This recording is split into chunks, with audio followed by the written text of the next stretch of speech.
Aleloia! Midera ny anaran'i Jehova, midera ianareo mpanompon'i Jehova, ianareo izay mpitoetra ao an-tranon'i Jehova, eo anatin'ny kianjan'ny tranon'Andriamanitsika. Midera ny Jehova fa tsara izy, mankalaza ny anarany fa mahafinaritra izany.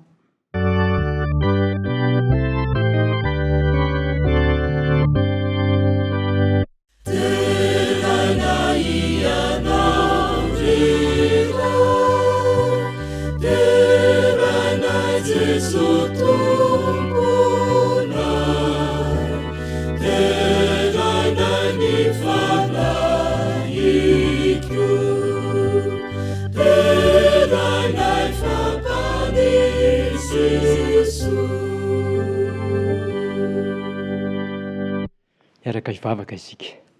Andriamanitra rainay tsara indrindra ny an-danitro, mangataka ny fanatrehanao indray izay amin'izao sabata izao, ary mangataka ny fanamasinana avy aminao mba hamasina ny tsirairay avy. Fienoy ny herin'ny fananao masina izahay, satria tononona izany vavaka izany noho ny amin'ny anaran'i Jesosy. Amen.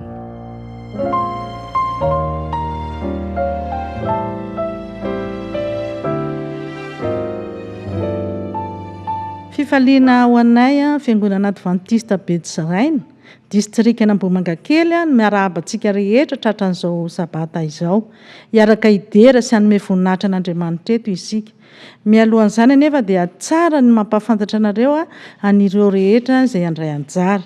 Ny hitondra ny hafatra ho an'ny ankizy amin'ity maraina ity dia ny rahavavy rahan-tanoriana voalohan'ny aina. Ny hitondra ny hafatra ho an'ny daholobe kosa na ho an'ny lehibe dia ny loholona Andriana Miarantsoa Jean-Claude. Ny hanao ny vavaka mandoalika dia ny loholona Rakoto François. Ny hitondra ny fanompom-pivavahana ho an'ny fanatitra dia Andriamanalombola Jean Ernest. Ary ny hanao ny vaviteny fototra kosa dia ny rahavavy Razafy Arsoa Njarambola Tina Farasoa. Irariana ho sabata fifaliana ho antsika tsirairay avy izao sabata izao.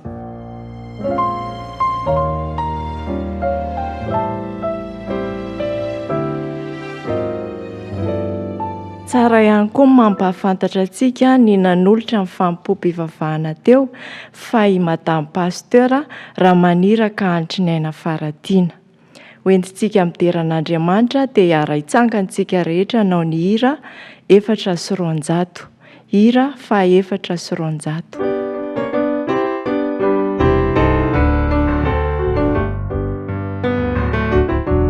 Jesu indreto izahay mpanompona, avy ankalaza sy hanajana iza, raisonao ny saotry izay aterina ianio, ka ny vavaka ilay mavaly. Aza velanao reraky izahay, fatoano ery maharitra, ka nao avy anao dia vononao, izay rehetra vory eto izao.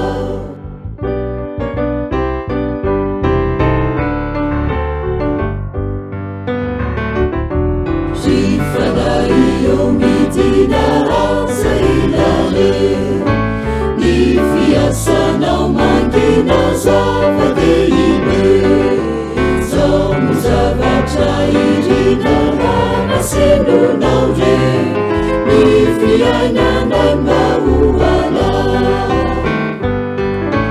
O ampaherezo isanandro ane, ka tantanonao re, ao todisoa, ao andanitra, dia sambatra, valovisa maharitra.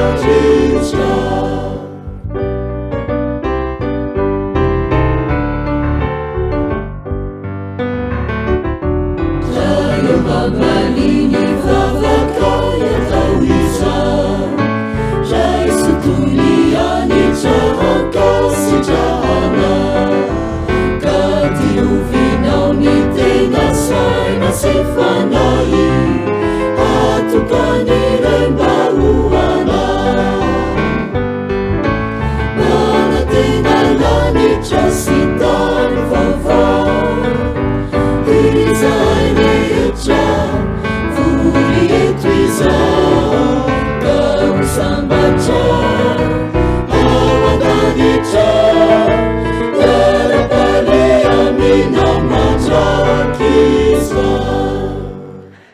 Manasanao aho handray ny baibolinao ka hiaraka mamaky ny teny soratra masina isika izay voasoratra ao amin'ny Jaona 5:7. Rehefa hitantsika dia vakiantsika amin'ny anaran'i Jesosy. Ary raha mbola andeha hanamboatra fitoerana ho anareo aho dia ho avy indray ka handray anareo ho any amiko. Ka izay toerako ny toeranareo kosa. Toy izantsika ny vaky teny ao amin'ny Koritianina voalohany. Koritianina voalohany 7:1-20 ka hatramin'ny 2:4 ka hatramin'ny 4:20.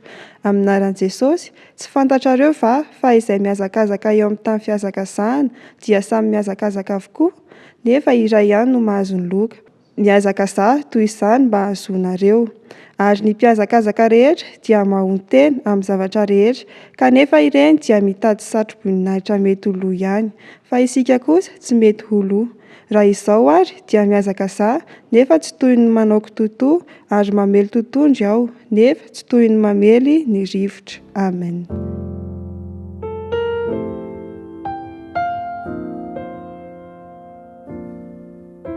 Iaraka andohalika tsika hivavaka.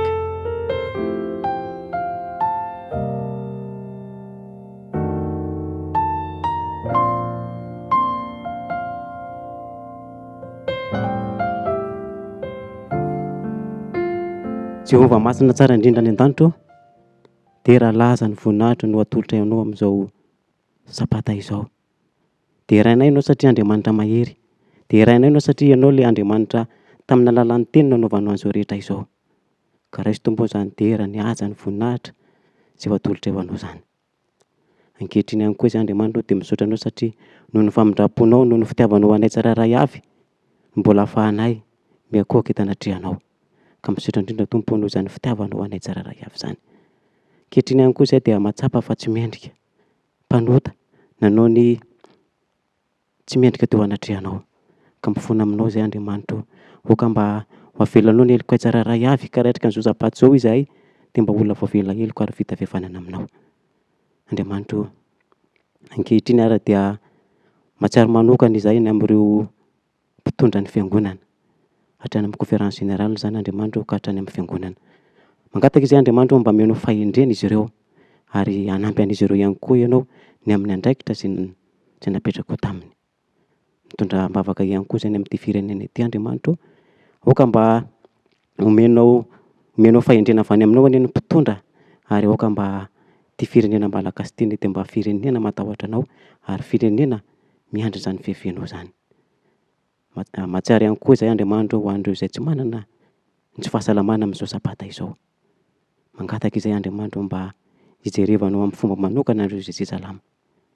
Na aiza toerana misy aza Tompo, dia oka mba ianao ny hitsidika an'izy ireo ary hanasitrana ny aretina amin'izao sabata izao. Ho an'ireo kivy ketraka ihany koa, dia ianao anino ampaherin'ny tsirairay avy. Ianao ihany koa namany olana raha misy manana an'ireo olana Andriamanitra. Aoka ity sabata ity mba hatsapahanay tsirairay avy ny fitahinao sy ny famindramponao. Mitondra mbavaka ihany koa izay Andriamanitra ny mitondra ny hafatrao amin'ity androany ity. Oka mba ho feno fanainao masina izy nitondra ny hafatrao izany, ka avy amin'izany fanay masina izany no ampiteny azy, ka mba voninahitra ny anaran'ny ririhany ho anay tsirairay avy izay miaina an'izany hafatra izany ihany koa Andriamanitra, dia oka mba ho tanolona ka ny teninao any ny fonay tsirairay avy, ka mba hisy vokany eo amin'ny fiainanay tsirairay avy ny hafatra izay ho resinay mandritra ny tontolo sabata ity. Dia tontolo sabata dia apetraka fiainam-pialantananao, fa amin'ny anaran'i Kristy nanaovana an'izany vavaka izany.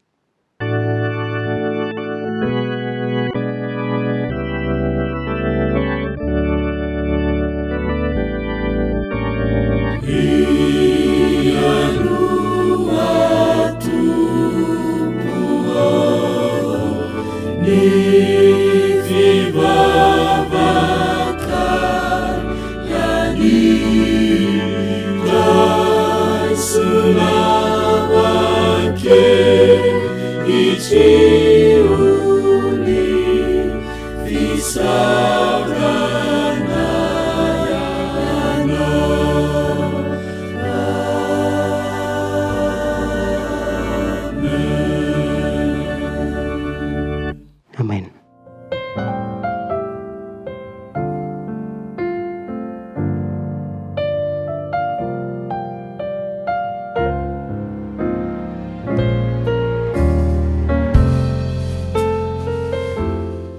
avy eo amin'ny fanompo-pivavahana ho amin'ny fanatitra sy ny ampahafolony indray tsika dia omena segondra vitsitsika mba hanomanana izany ary arahantsika vavaka izany.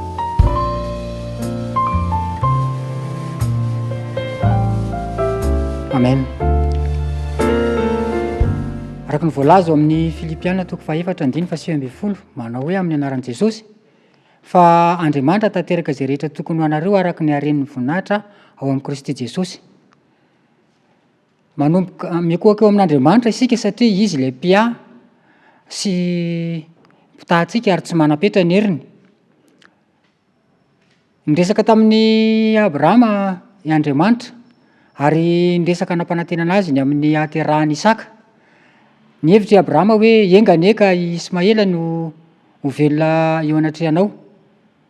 Kanefa Andriamanitra efa nanomana manokana ny fanomezana izay tena tsy hay adinoina mihitsy teo amin'ny fiainan'ny Abrahama ary tsy ny fiainan'ny Abrahama fa fiainan'izao tontolo izao.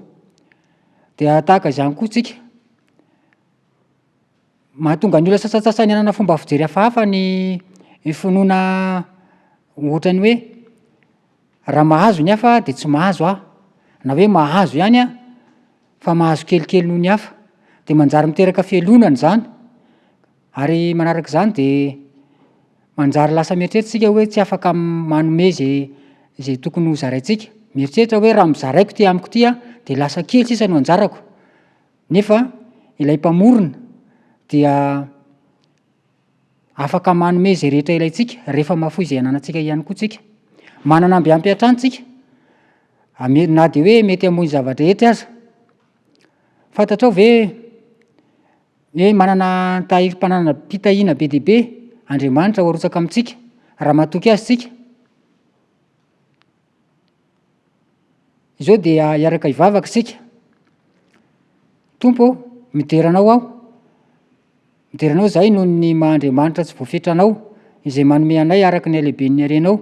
Ampitomboy ny finoanay ary ampio izahay hanana fomba fijery mazava kokoa momba anao. Amen.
Fanolorantsika ny fanatrasan'ny ampahafolony dia hitsangantsika hanao ny hira 700.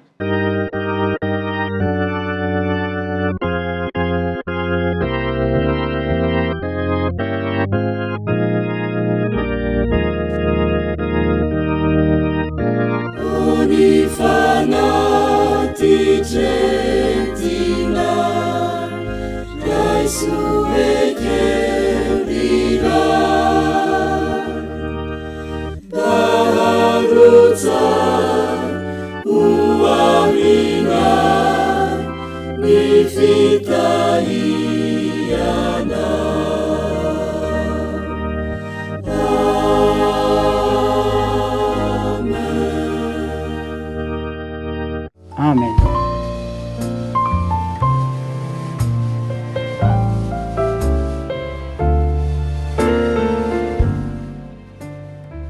Alohan'ny andrenesantsika ny afatra ho anareo rakizy dia hiaraka hitsangantsika hanao ny hira Oramamy.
Zao dia tonga eo amin'ny 4 natokana ho anareo tsika rakizy, ka mialohan'izany dia hivavaka tsika.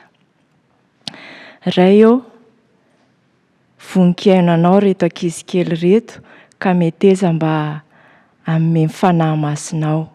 Amin'ny anaran'i Jesosy, amen.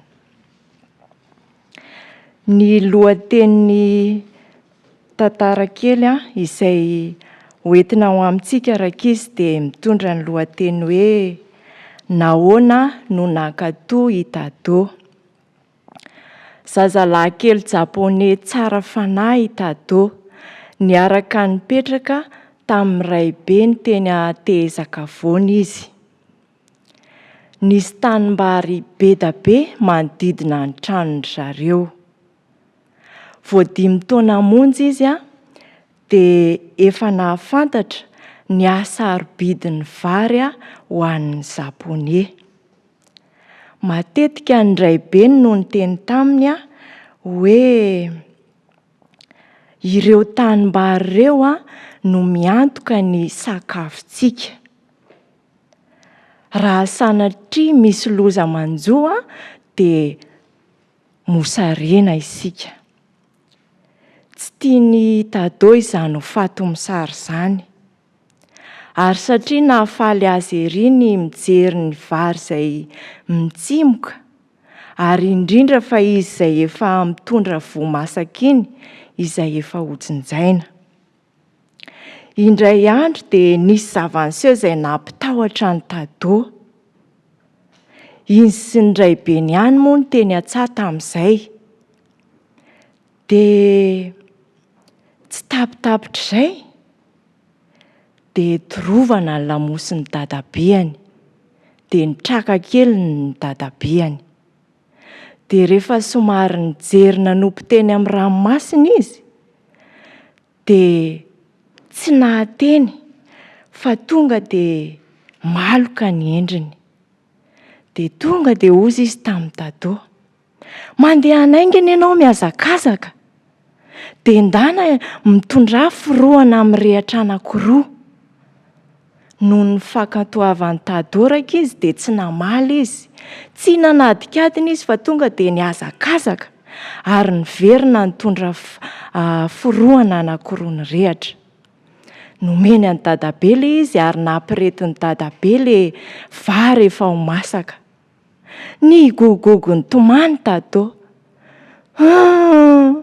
Ny rehatra ny tanimbary mainy vary, ho mosarena izany tsika.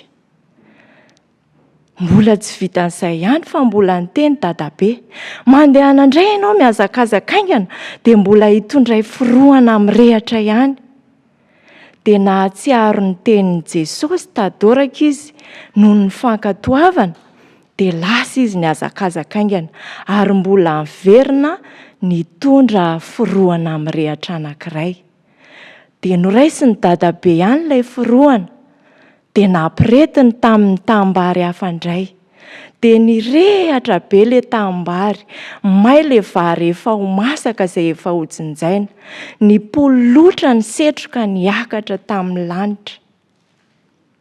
Nivoaka ny iray tanàna, niakatra nakeny ankavoana teny akaikin'izy mianaka. Dia nisy lehilahy anankiray vinitra be, tezitra be nanantona ny dadabe. Fa inona izao ataonao izao? Maninona ny doranao ny vary? Tsy niteny dadabe, nantany ihany ilay lehilahy. Fa maninona ny nampiretinao ny vary? Na ninjitra ny tanany dadabe teny amin'ny ranomasina, dia nijery avokoa ny rehetra. Tsy nahateny satria nisy onja vaventy tery amin'ny sisin-dranomasina. Teo ampijerenany indrindra dia niantota teo akaikin'izy ireo ilay onja vaventy. Teo ambanimbany kely izay nijoroan'ireo olona izay nijery an'ilay ranomasina. Nahatsiravina ny fandravana nataon'ilay onja, satria sarona tao avokoa le trano falafa kely izay nitoerany reto tanytsara eto. Raha levon'ny rano ny trano falafa kely, mbola azo amboarina ihany avy eo. Raha main'ny afo ny vary teo amin'ny tanimbary rehetrarehetra ka ho mosarena andritra nyity ririniny ity, dia mbola azo volena ihany avy eo. Fa mahafaly dia avotra ny ain'ireto tanytsara rehetra ireto, satria tsy maty le onja izay ny antonta teo amin'ny tanànan'izy ireo. Ajanontsika tseo ny tantara rankizy, fa andeha handray lesona avy amin'izany tsika. Ny fankatoavana dia tsy miandry hoe afaka mieritreritra aloha be fanadihadiana hoe fanahoana, fa tonga dia miaraka amin'ny baiko izay omena. Raha ny tarehdretra hitadona ka le forohana, dia ho faty tao reto ray tanàna reto. Fa nanaiky ny tenin'i Jesosy izy rankizy hoe mankatoava fa sambatra anao izany. Isika koa rankizy dia mahafinaritra fa faly daholo ny mpanabe ny ray aman-dreny raha mankatoa isika.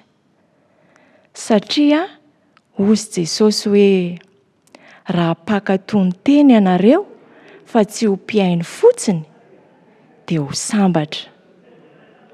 Tsy vitan'izany ihany fa ho avy Jesosy. Hozy izy ao amin'ny Jaona 4:10 azafady 9:7 manao hoe andeha aho amboatra fitoerana ho anareo, ka ho avy indray ary handray anareo any amiko. Rankizy, izay olona rehetra nankatoa azy no raisiny amin'izany toerana izany.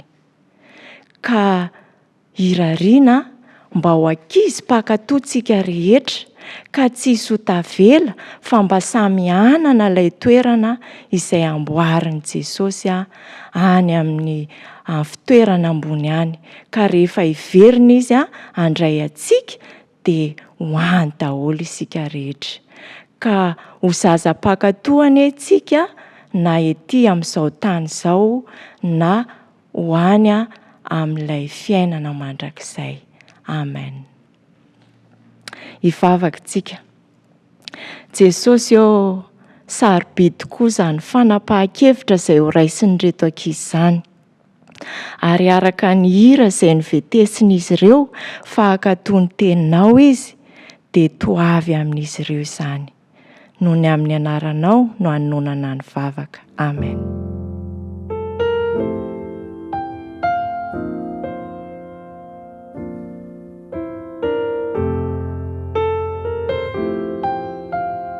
Hanomana ny fomam-panatsika indray ny afatra izay hoentin'ny mpanompony amin'ity maraina ity dia anaraka hira anankiray isika.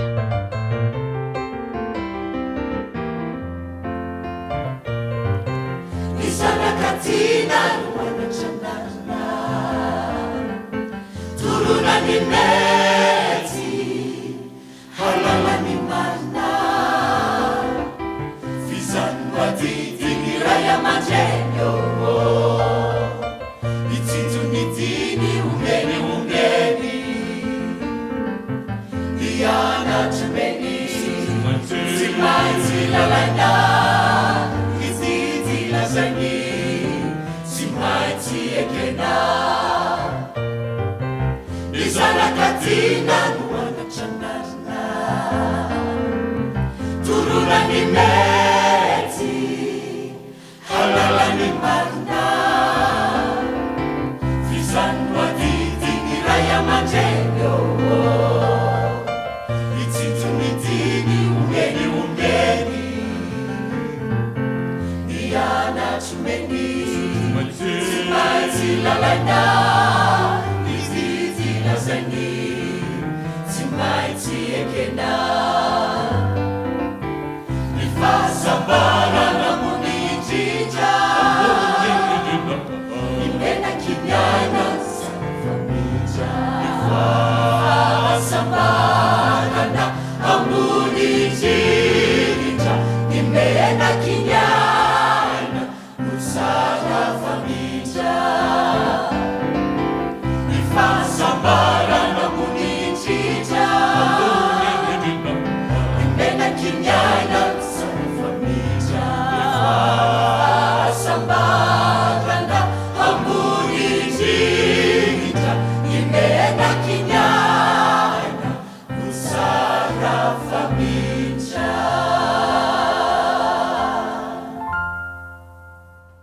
Faly miarabanao indray a natratra izao sabata mahafinaritra izao a, ary fifaliana ny manasanao mba hanaraka indray ny famelabelarana ny soratra masina, satria tombontsoa ny fandinihana izany soratra masina izany araka ny voalaza ny tenin'Andriamanitra ao amin'ny ohabolana toko faha-efatra ny andininy faharoapolo sy ny faraka amby roapolo hatramin'ny faharoa amby roapolo manao hoe anaka tandremo ny teniko atongo lany sosonao iain'ny filazako ary aza vela hiala eo masinao izy fa raketo ao am-ponao fa aina ho an'ny mahazo azy izy ary fahasalamana ho an'ny nofondrehetra. Noho izany dia tombontsoa lehibe ho anao ny manaraka sy miaina izany tenin'Andriamanitra izany, satria dia hitondra fahasalamana ho anao a ny fanarahanao a izany tenin'Andriamanitra izany. Amin'ity sabata ity dia manana hafatra manokana ho anao Andriamanitra, ka izany hafatra manokana izany a dia andeha omena ny lohateny hoe mihazakazaka ho amin'ny fahamasinana, mihazakazaka ho amin'ny fahamasinana. Ny fanontaniana mipetraka ao anatin'izay dia ny hoe fa maninona no mihazakazaka ary mihazakazaka ho aiza? Zay zany ny fanontaniana mety hipetraka, ary ao anatin'izay dia mety samy manana ny fahamaliana azy ihany koa izasy anao, mety hamaritanao izany valiny izany hoe mihazakazaka ho aiza? Izahako mihazakazaka ho aiza ianao? Fa raha ny soratra masina no jerena dia manana fahamaritana anankiroa ny amin'izany fihazakazahana izany izy. Ny fihazakazahana izay faharitan'ny Baiboly dia misy karazany anankiroa ka ny fihazakazahana voalohany dia izay hitantsika tao amin'ilay vaky teny izay narahantsika teo ao amin'ny Korinthiana voalohany toko fahasivy dia ny andininy efatra amby roapolo ka hatramin'ny fahaenina amby roapolo, izay andeha hoe raha antsika mamaky zany amin'ny anaran'i Jesosy. Tsy fantatrareo fa izay mihazakazaka eo amin'ny tany fihazakazahana dia mihazakazaka avokoa nefa iray ihany no mahazo ny loka. Mihazakazaha toy izany mba azahoanareo, ary ny mpiazakazaka rehetra dia mahony tena amin'ny zavatra rehetra, kanefa ireny dia mitady sady-boninahitra mety ho loha ihany. Fa isika kosa tsy mety loha nefa tsy manoko totoa ary mamely totoandry aho nefa tsy toy ny mamely rivotra. Eto zany ny apôstôly Paoly dia manamaritra n'izany fihazakazahana izany. Ny fihazakazahana eto dia ny fihazakazahana izay mety azahoana ny sady-boninahitra mety ho loha ihany. Fa ary ny fihazakazahana faharoa dia hitantsika ao amin'ny Petera voalohany toko faha-efatra dia ny andininy faha-efatra, izay vakiantsika amin'ny anaran'ny Tompo izany rehefa hitantsika. Petera voalohany toko faha-efatra dia ny andininy faha-efatra, vakiana amin'ny anaran'i Jesosy.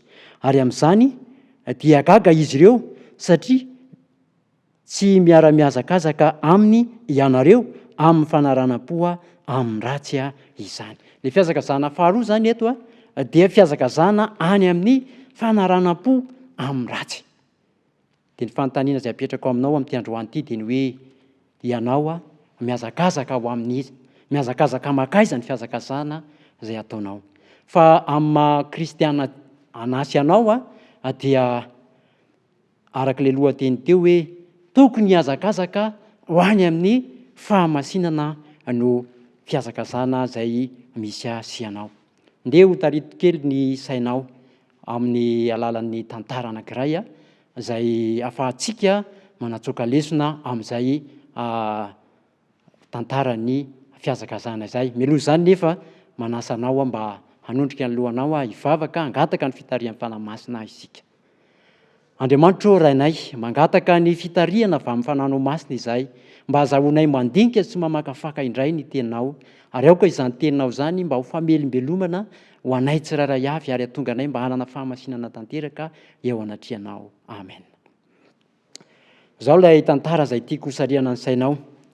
Tamin'ny taona 570 teo amin'ny sekoly tsy miankina anankiray dia nisy fifananana mihazakazaka, ary rehefa niandò ny taom-pianarana tamin'ny volana oktobra tamin'io taona 5 io ka rehefa tafapetraka avokoa ny isan-kilasy ny lamina tsara ny fandrindrana izany taom-pianarana izany dia ny teny ny taletsekoly manao hoe amin'ny volana febroary izay fotoana isian'ny fety-tsekoly na journée des écoles dia hanao fifananana lehibe fifanana azakazaka ny eto an-tsekoly ka dia anasana ny kilasy tsirairay avy izany sy ny sikaditaona tsirairay avy dia samy nampiomanina ho amin'izany avokoa ny mpianatra rehetra tao anatin'io sekoly io dia anatsoaka lesona isika misy tantarana ankizy anankiroa ankizy vavy anankiray 5 taona ankizy lahy anankiray 7 taona rehefa samy niomana nandray izany afatra izany izy ireo ny kilasy izay misy an'izy mianadahy reto dia kilasy 6e izany ka samy nandray izany izy ireo ary samy niezaka ny amin'ny hoe atao ahoana ny fiomanana arak'ilay vaky teny izay nivakitsika teo nefa dia namariparitra ny apôstôly Paoly ny amin'ny fiomanana izay tokony ho ataon'ny mpiazakazaka tsirairay avy ka ndeha raha ho jerentsika ny fiomanana izay nataon'ity zazavavy 15 taona ity rehefa nandray izany antso izany izy dia nanomboka nanomatena ho amin'ny fiazakazana nanomboka nanao ny fomba rehetrarehetra mba azahoany hery anatotosa sy anatratra izany tanjon'ny fiazakazana izany atonga azy mba azony loka atonga azy mba ho voalohany ka rehefa tonga tokoa ny fotoana ny volana febroary izay isehoan'ny fety-tsekoly dia nanomboka ifanankaina izy ny lamina ny andra ny fotoana izay hanombohan'izany fifananana izany ka rehefa tonga io fotoana io dia nahita fombiazana ity zazavavy ity satria dia izy ny voalohany tao anatin'ny kilasy izay nisy azy izy ihany koa ny voalohany teo anatin'ilay faritra tao anatin'ny sekoly rehetrarehetra zany tamin'io fifananana io andeha ho jerentsika indray kosa ilay olona faharoa ilay tovolahy faharoa izay 17 taona tao amin'io kilasy 6e io nanahoana ny fiomanana sy ny fandraisana an'izany afatra izany tamin'izay hoe azakazaka izay araka ny fahamaritana teo eo amin'ny andeniny fa 9 dia manazava ny apôstôly Paoly hoe tokony tsy ataoko totoa izany fiomanana izany fa ity tovolahy ity dia nanaoko totoa izany fiomanana izany satria rehefa tonga ny fotoana izay iavian'ny fety-tsekoly izany ny volana febroary teo izy vao nanomboka nanao ny fanazarantena nanao ny entraînement nanao ny fomba rehetra mba hatonga azy ho voalohany mba hatonga azy mba hanatratra ihany koa ny tanjona mba hatonga azy ahazo ny loka indrisy anefa fa ny zavatra mifanohatra amin'izany ny zavatra hitany satria tara loatra ny fiomanana nataoko toto loatra izany fiomanana izany dia indro fa reraka izy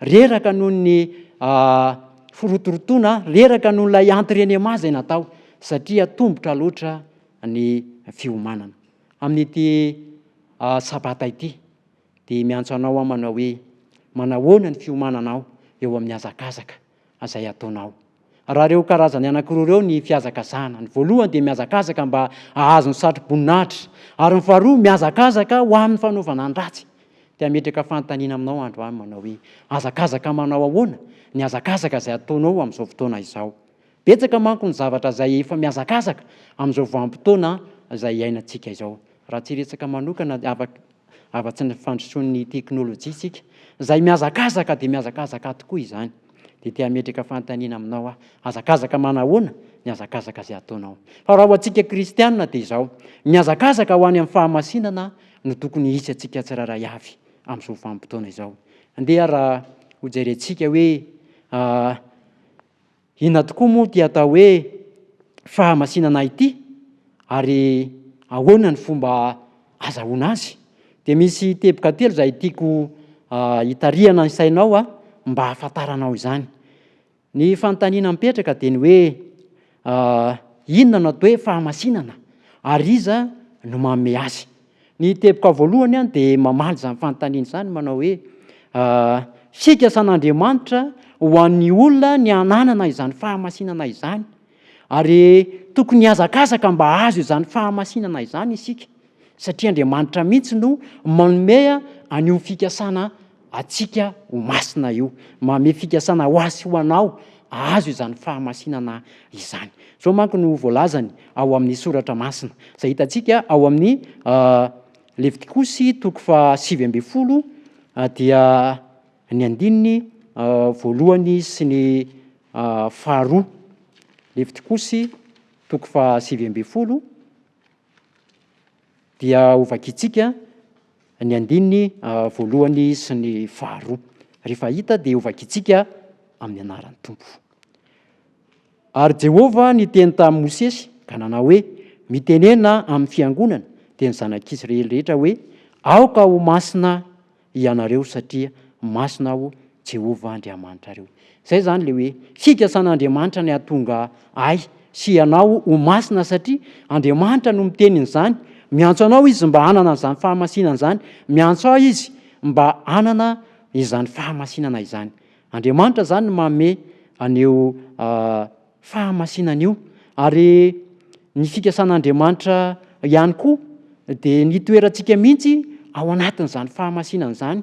Ary mbola toy an'izay ihany dia mangataka atsika ihany koa Andriamanitra ao amin'io Levitikosy io ihany 20 dia ny andininy 9 indray dia mbola misy antso izay ataon'Andriamanitra ho aminao sy ho amiko manao hoe Levitikosy 20 dia ny andininy 9.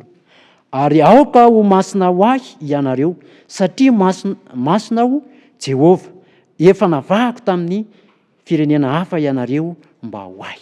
Eto zany dia Andriamanitra indray mbola manao zany antso zany ho aminao sy ho ahy manao hoe aoka ho masina ho ahy ianao.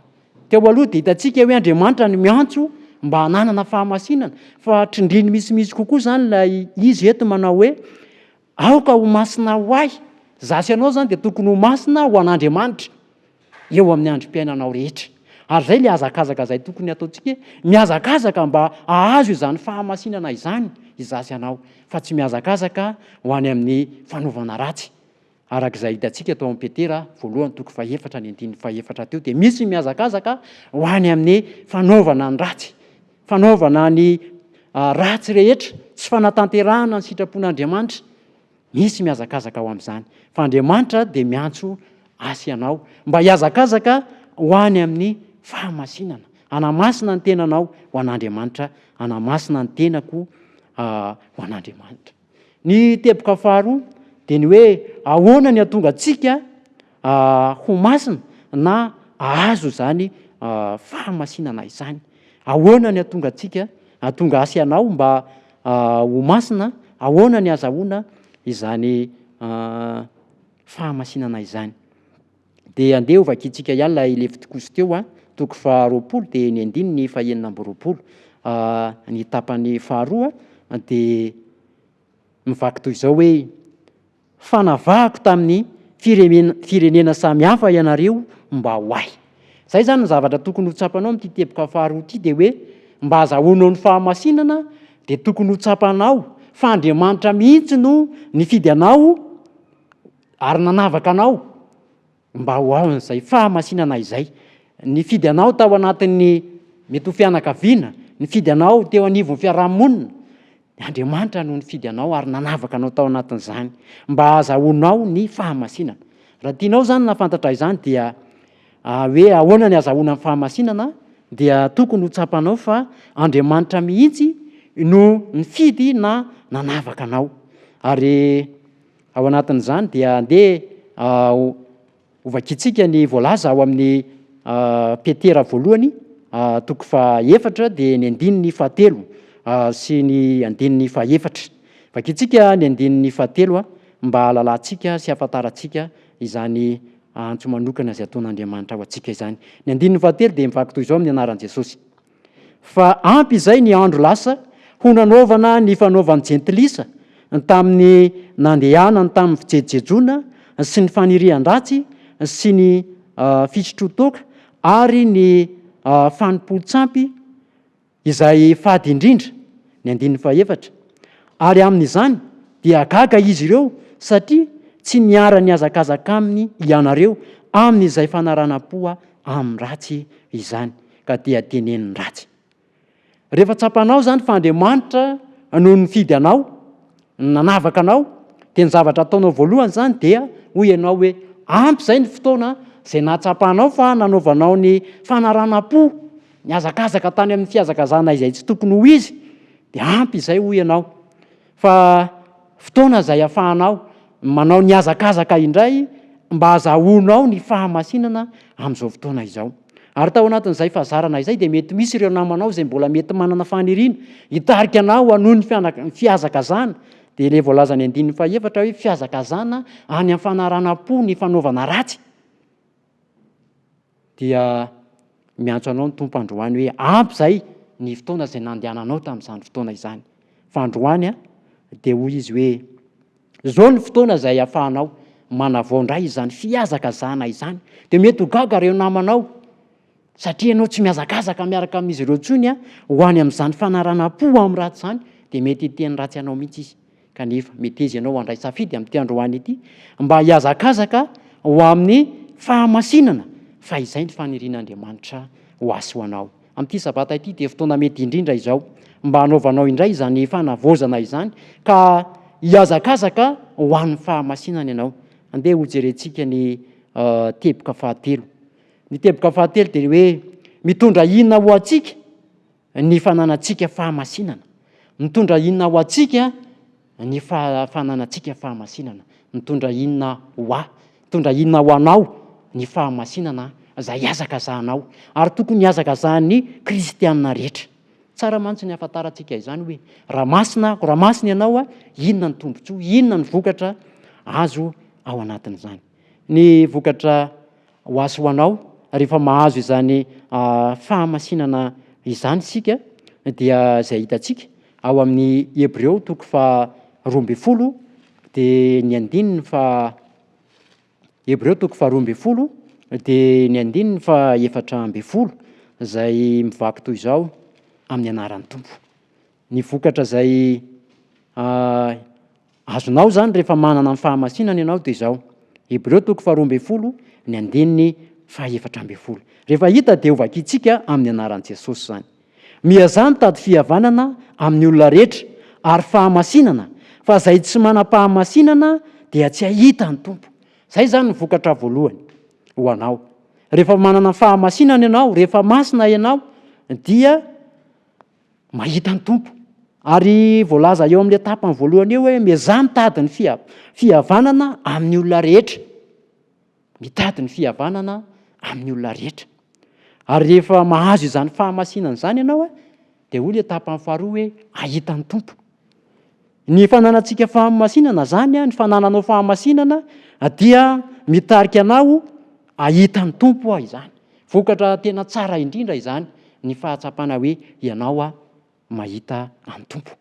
Ary firifiry moa ny olona no mivavaka fa saingy toa tsy tsapany akory hoe tsy mahita ny tompo izy ao anatin'izany fivavahana izay ataony izany.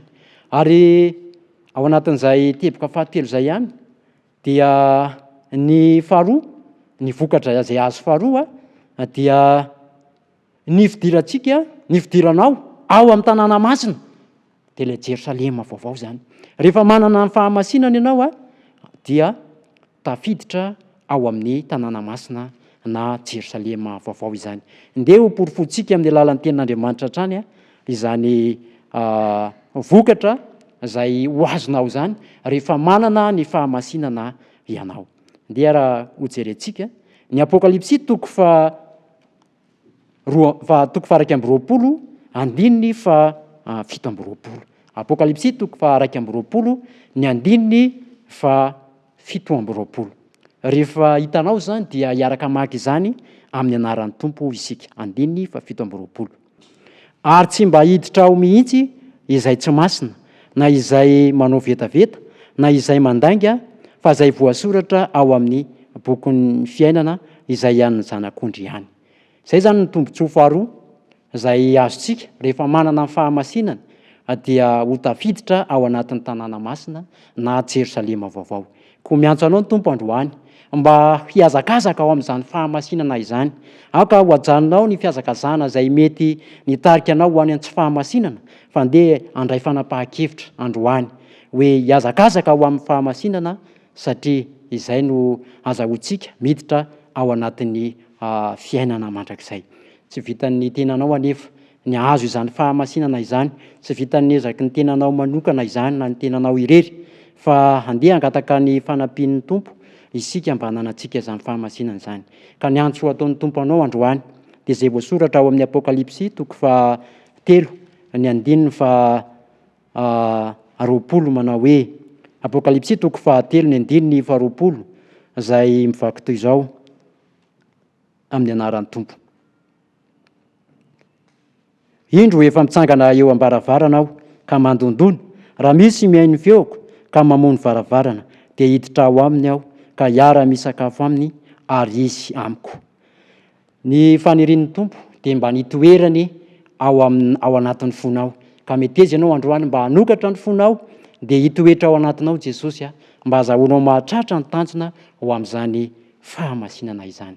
Izay ny hafatra izay nomen'ny tompo anao amin'ity sabata ity, ka aoka ndray fanapahan-kevitra mba hiazakazaka ao amin'ny fahamasinana ianao. Manasanao mba hanondrika ny lohanao, hitsangana ka hivavaka mba ahafahan'Andriamanitra manampy antsika ao anatin'izay fahazahoana manatanteraka ny fiazakazana ho amin'ny fahamasinana izay. Hivavaka isika. Andriamanitra o rainay masina tsara indrindra izay any an-danitra, ilay Andriamanitra masina indrindra izay manana faniriana mba hanananay tsirairay avy fahamasinana. Tompo malalo misaotra anao satria novidianao manokana izahay ary nomenao hafatra manokana androany mba hanananay izany fahamasinana izany. Meteza tompo hanampy anay mba hahatonga anay hahatratra ny tanjon'ny fahamasinana, ary indro izay manokatra ny fonay mba hidiranao ka ahafahanao mitoetra ao aminay ary izay ao aminao, satria izany no tsy ambaratelo izay azahoanay mahazo izany fahamasinana izany. Amin'ity sabata ity ary dia meteza handray ny fanapahan-kevitray, handray ny fanapahan-kevitry ny tsirairay avy mba azahoanay manatratra izany tanjona izany, dia ny fihazakazana mba azahoanay ny fahamasinana. Ary raha hifarina izao fandiniana ny teninao izao dia iriko indrindra ny hanonona izao tsodrano izao mba ho aminay tsirairay avy. Raiso ny tsodrano. Ary Andriamanitra ny fiadanana anie hamasina anareo samy tanteraka, ka aoka arovana avokoa ny fanahinareo sy ny ainareo ary ny tenanareo tanteraka, ka tsy hanatsiny amin'ny fiverenan'i Jesosy Kristy tompontsika. Matoky izay niantso anareo, fa izy ihany no hanefa izany. Amen.